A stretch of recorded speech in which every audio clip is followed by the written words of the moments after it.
Okay, so I have the task of trying to summarize the entire field of mathematical oncology in a few minutes. Most of you know me as the person who sends a lot of emails to you all every week. This was artwork that we created a couple years ago when we passed 1,000 subscribers. So this is actually an agent-based model where individual cells are chemotactically going towards the letters in each word. So we called our newsletter This Week in Math Onco. And that gives us sort of a unique perspective on watching the field evolve over time. And what I'm hoping to do is summarize the field, as well as invite you all to participate in these community resources. So this is our current team, mathematical-oncology.org. So I put the names of the people who are actually in the conference. So you know them, you love them. They participate in different ways. We have a LinkedIn page from Francois, who's really been doing a great job on that. And then Maxi does the artwork curation, and Jay's been helping us with some bibliometrics, which you'll see in this paper too.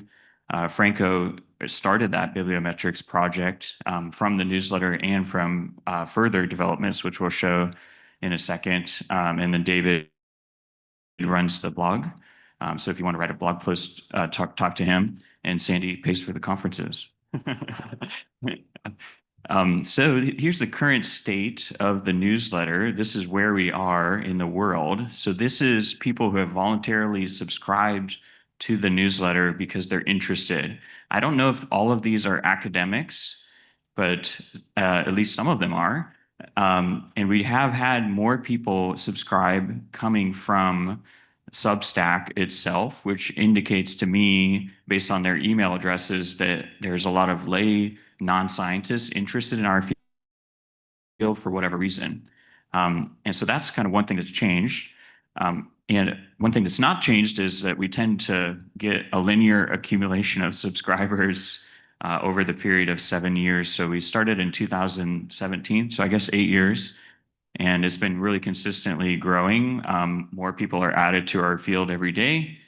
And we started the artwork part. And for those of you who are coming to the workshop next week, you'll get to see some of the artwork in person. So we have this artwork wall. And if you made one of those, you can sign your artwork too. And we have more coming because we've only posted 78 of those, but we have 196 pieces of art. And so if you submitted one of these, I put it in my slide deck somewhere. If you submitted one in the last few or in the last 1 year, I put it in my transition slides and give you a little too. Okay, so we did this every week basically for 8 years, and somebody asked me, "Do you have all of the papers that were ever published in the newsletter?" And I was like, "That's a great idea, but I don't want to like download all of them. I should have been doing that every week along the way." And so enter Franco. He helped me do this, basically build a web scraper and then crawl PubMed for the reference of that particular paper. So now we had a database of 1,500 papers that were put into that newsletter over the span of 8 years. And we sort of analyzed that bibliometrics database. The problem with that is it reflects the limitations and the bias of the newsletter editor, whoever that is. Um, and it sort of overemphasizes high impact papers and review papers because those are the things that I notice, right? I come across those more preferentially than having like an exhaustive, comprehensive view of the field. But regardless, if you look at the types of journals that we're reading, PLOS Comp Bio is at the top. But there's also a lot of clinically applicable journals like Cancer Research. So you recognize a lot of those names. So one of the things we did is based on the keyword search of that database, what kind of methods were more represented in our field. And you can see my bias happening here. I did my PhD in game theory. So game theory is the third most popular method used in the literature. So can we do better than that? Can we sort of unbias our method? And we wanted to say comprehensively, what is the field of math oncology? Does anyone want to be brave enough to offer a definition of mathematical oncology? Go for it. Whatever Sandy says. Okay. I love it. What do you think, Sandy? You want to be brave enough? Okay. Well, we're gonna offer a definition at the end of the talk, so you all can feel free to disagree with me. I didn't even tell Sandy what we defined it as yet. So, um, this is the outline of the talk. We're gonna try to define math oncology in terms of these different aspects. And to do that, we're going to use bibliometrics, which is the science of science. So very meta. And what happens here is you take a query string of keywords that you're interested in, and you plug it into the search engine, and you download all of the list of papers that are matching those keywords, and you extract certain types of data. So we know who wrote the papers, where they were published, how many people cited them, what's their institutions, their funding mechanisms, and we can search their keywords and their abstracts and titles. And so, what keywords did we plug into that search? Well, we plugged in the phrase mathematical oncology, but we also tried to define that as broadly as possible. All the red terms are things that are oncology, and all the green terms are things that are math. So math plus cancer in various ways, including the treatment types, all the methods in silico, game theory. The query is much longer than this. I'm just giving you an example. And before anyone asks, we did correct for British misspellings of the word tumor. I mean, spelling of the word tumor. So this is a regular expression analysis that you can sort of swap out every variation of the particular word. So we're not just searching for tumor, but we're searching for all spellings of it, tumor, tumors, right? Tumoring, I don't know. But anyway, once we get that, we have 19,000 publications from 75 years. So the earliest example, I think, is 1951, which we'll see that particular paper later. This is the first example of artwork. Somebody in the room, Simon, where are you? Awesome. This one's cool. Nice. So let's look at the geographical distribution of math oncology. So the top is the map that I showed you on the first slide of where the subscribers are. So Twimo is this week in Math Onco. We're trying to make that catch on. So the Twimo data set is people who haven't necessarily published. I mean, most of them have, but they're voluntarily interested. And then the bottom is the Scopus database, which is published literature anytime in that span of time. So some of those authors have moved around, right? If they published something previous in a previous year, they may have moved to a new institute. But what are some trends we can see?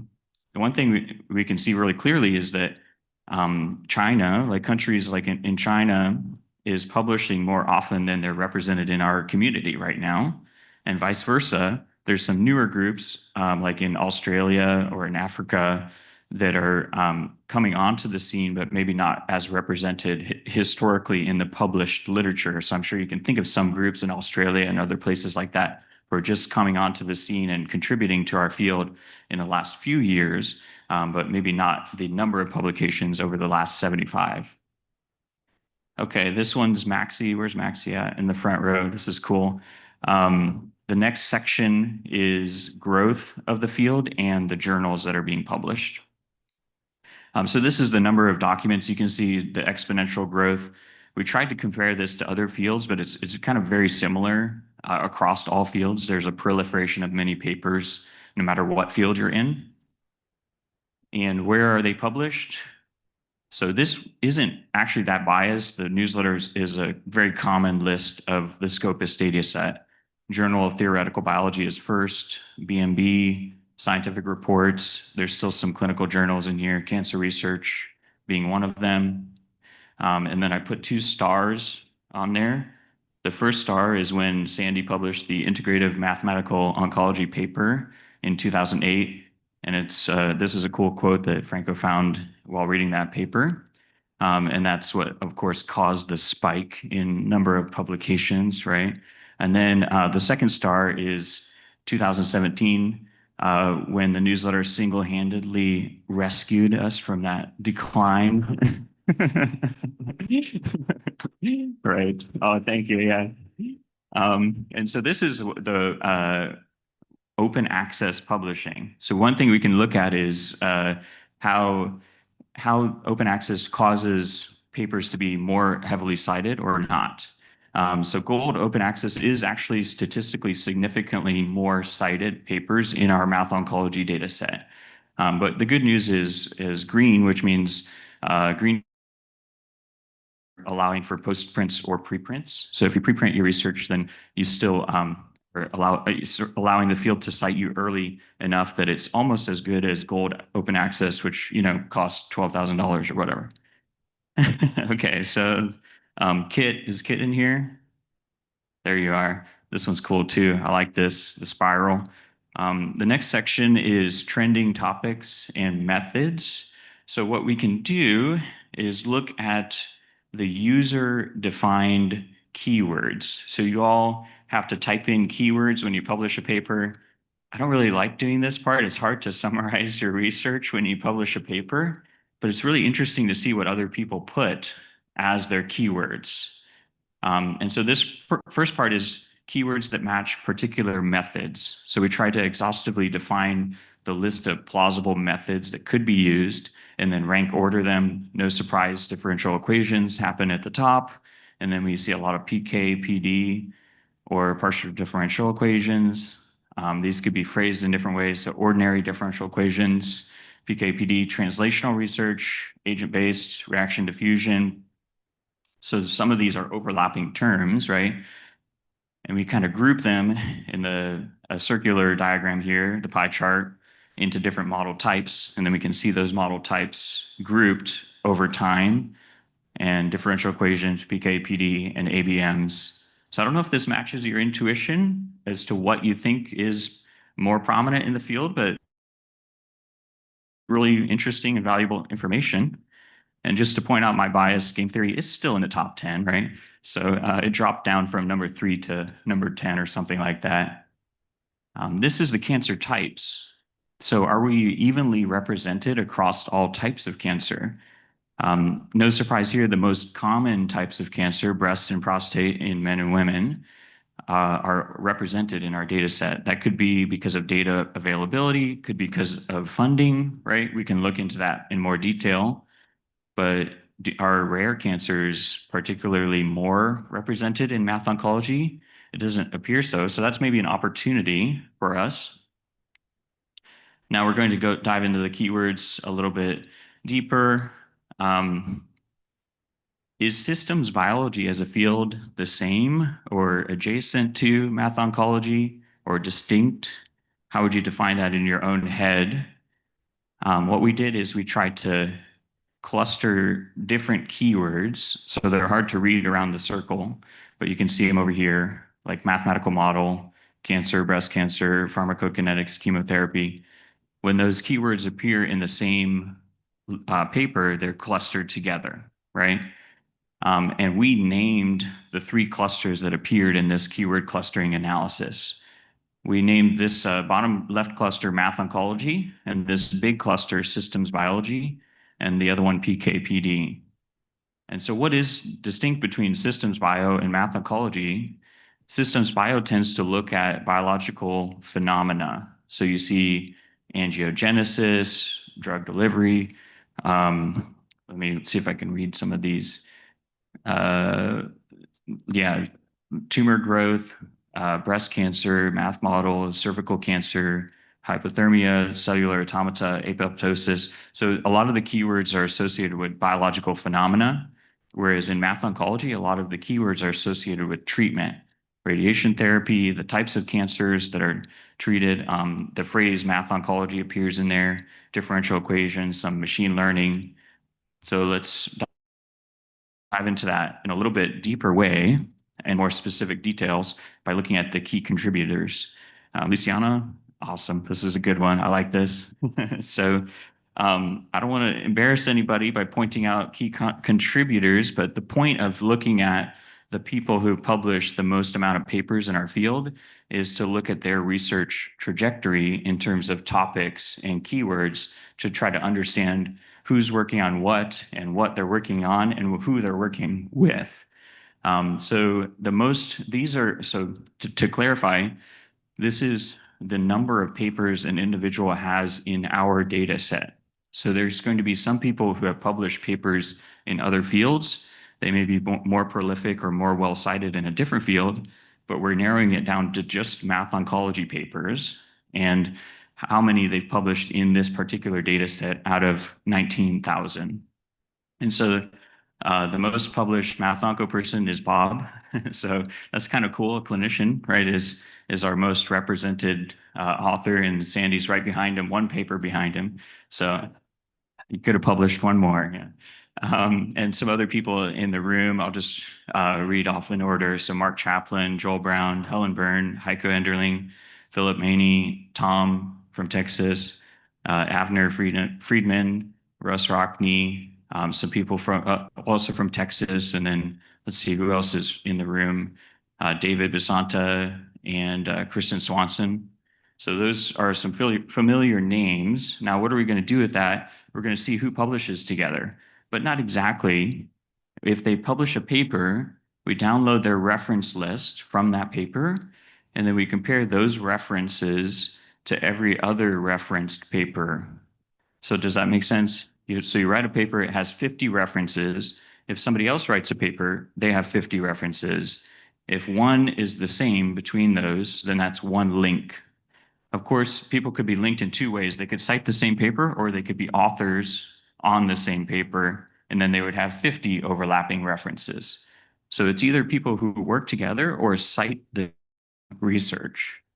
And this really gives you a sense of what papers are influencing that group.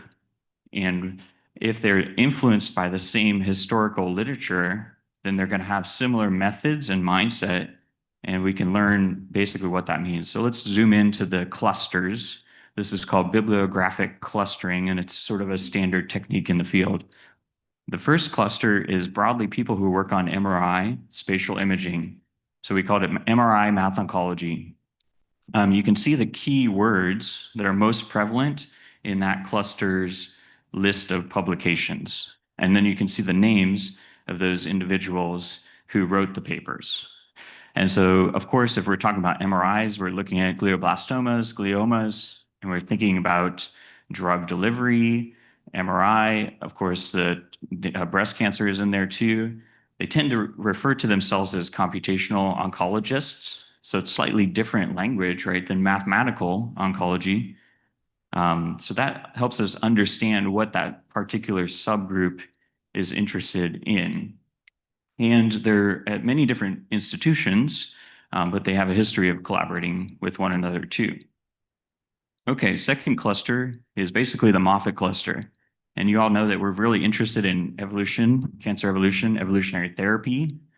Game theory is a common theme. So Bob, Sandy, Joel, David, these are their keywords, and they're all thinking about how to model evolution and bring it into the clinical trials as well. So the third cluster is more of the founders, right, of the field, you could say. So we called this the applied mathematics cluster. So Mark, Helen, Philip, Avner. So these are people who wrote a lot of the fundamental early papers in the field. And some of them are more theoretical papers. Some of them are spatial agent-based hybrid models of angiogenesis and cancer invasion, PDE models, free boundary problems, right? So you can kind of get a sense of that cluster is the theoretical underpinning of our field in some sense. The fourth cluster is really interesting. We called it radiation and stemness math oncology. So Heiko would love your feedback on this. One very interesting thing about this cluster is I think between the three authors in this cluster, they have only written one paper together. And so the way we think about this cluster is they're essentially the collaborators cluster. So they don't tightly necessarily correlate to each other, except they do use some common methods like stochastic modeling, Moran process. They often use the phrase math oncology, but they're sort of equally weighted across all of the other clusters. So they're kind of like the collaborative mindset people. And you can see that because their chords are sort of evenly distributed. there's not one strong connection to any given individual, but a broad, the whole field. This is what we call the multi-scale modeling cluster. So these are the folks from Houston who started this mathematics and medicine program. And what they're interested in is translational research with a PK/PD mindset. And they typically take multi-scale or multimodal data and integrate that into their models. And so you can get a sense of that cluster too. And the final one is what we call the optimal control in cancer. So these are very theoretical mindset, taking some of the existing models that were translational and then analyzing them on a mathematical level, thinking through optimal control problems, similar to the applied math cluster, but they're thinking about treatment mainly in a theoretical way. Okay, Tatiana, where are you at? Cool. This is a spatial inspired spatial statistics and ABM's artwork. So I'm going to briefly go through like math onco over time because we see a little bit more detail if we think about this over time. What was the first ever math oncology paper? I don't know. This is at least a candidate. This was the earliest one we found in our Scopus data set. There could be other ones in a different data set that's not represented in Scopus. But this is a human biology paper, a simple stochastic model of recovery, relapse, death, and loss of patients. So if you look at the first sentence, they say the author's attention was drawn to the present problem by an interesting discussion at the New York Statistical Meeting in December 1949. So I was talking to Adam earlier about first sentences in papers. It's always hard to write that first sentence. So your next paper, you can say, based on an interesting discussion I had at St. Pete Beach in Tampa, Florida, right? I don't know. So this is a Markov chain model of basically transitioning to different states of sickness and recovery of cancer patients. So they are diagnosed and then they go into either death or recovery states. And it's essentially a Markov chain transition model. And that could be the first one. I don't know. So we looked at that same clustering analysis over time. So if we just take the first 50 years approximately, you can see that that applied math cluster, it's really hard to read. Sorry about this, but Helen and Philip and Sandy, Mark Chaplin are in brown. And then you have in blue, essentially like the Boston cluster, Martin Novak, Franziska Mikor. So Dominic is in here as well, Natalia Komarova. So these fields can evolve over time. And if we go add another 5 years onto that, we see Heiko actually starts in the applied math cluster, and then you have branched out into a different cluster, right? So this is really interesting to see people's individual career trajectories too, and how they're thinking of attacking the problem of cancer changes over time. And then I think I have one more, and this is when sort of, if we add the last 5 years before the previous 5 years, more clusters start showing up. So the field diversifies in a sense and establishes many different niche areas of research. So here's our proposal for the definition of math oncology. The use of interpretable models to understand and improve cancer therapy. So we had a couple goals with this definition. One was to distinguish the field from systems biology, right? So systems biology is thinking often at a subscale, a subcell scale, and thinking through biological processes rather than necessarily translating that into understanding how to improve cancer therapy. And it's also distinct from machine learning because we're not just making a prediction, but we're trying to understand, and hence the interpretable part. So here's kind of a summary of what I've said in defending my choice, our choice of this definition. There has been an ongoing transition in focus from fundamental cancer biology to cancer therapy. So those early models in the applied math cluster focused on angiogenesis, hypoxia, right? Those are fundamental properties of cancer. And later, sometimes those same people are focused on cancer therapy and treatment. There's also been a decrease in terms related to tumor biology, which I think is what distinguished us from the trajectory of systems biology. Whereas that field is often studying those same properties, we've sort of moved towards taking clinical data and applying it to terms related to therapy, chemotherapy, radiation therapy, adaptive therapy, right? That's the third point. A lot of the techniques actually remain stable throughout the whole time course. Differential equations, PK, PD, stochastic models, they're still there. The new thing is really machine learning and mechanistic learning, which is my last point here, as well as ABMs and game theory. And the last point here, really, I think it's a good timing to publish a review of the methods in the field because we are kind of at a turning point, incorporating machine learning, mechanistic learning, AI. Um, all those things are maybe very different than what's happened historically in the last 10 years. And so I think there are different phases. You have the theory background, and then the translational part, and then what comes next is the AI and mechanistic learning part.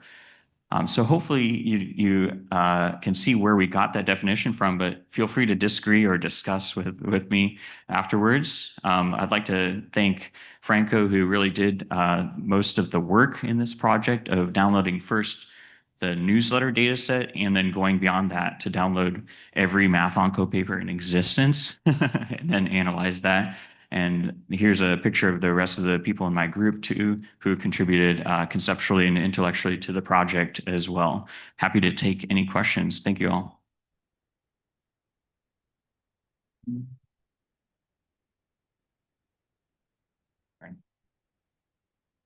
That was brilliant, Jeff. What an amazing summary of our field. And I really like the new definition, I have to say.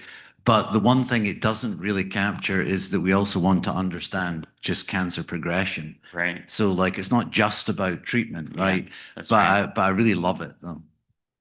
It's amazing work, Jeff. Love it. It's one small, I don't know, criticism, something. I don't really think counting number of documents Yeah. is a good, there are people, papers from Philip Maney, for example, which you read and you see how much work is behind, and he's a pioneer. Or Martin Novak or like Sandy, he has like but those papers you can't just compare them. Like I have 20 papers, like Journal of BS Biology, whatever. Yeah. I think for next time probably just I don't know. I don't know how to do it. I don't know what would be because I also don't believe in impact factor, but there are works, right? That people, so Yeah, number of document kind of would tell the student like, oh, just publish more and then people see you. That's true. Yeah, it's okay, Mehdi. You're in the data set too. Yeah. I thought it was a very thorough analysis of that data set. Yeah, it's not the number of papers, it's Any other straight questions? methods, right? Yeah, agreed.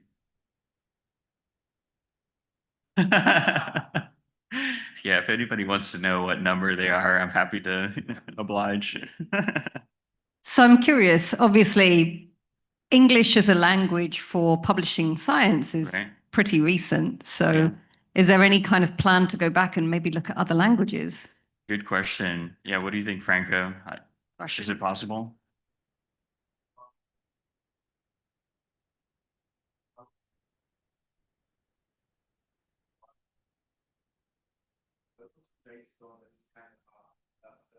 Yeah.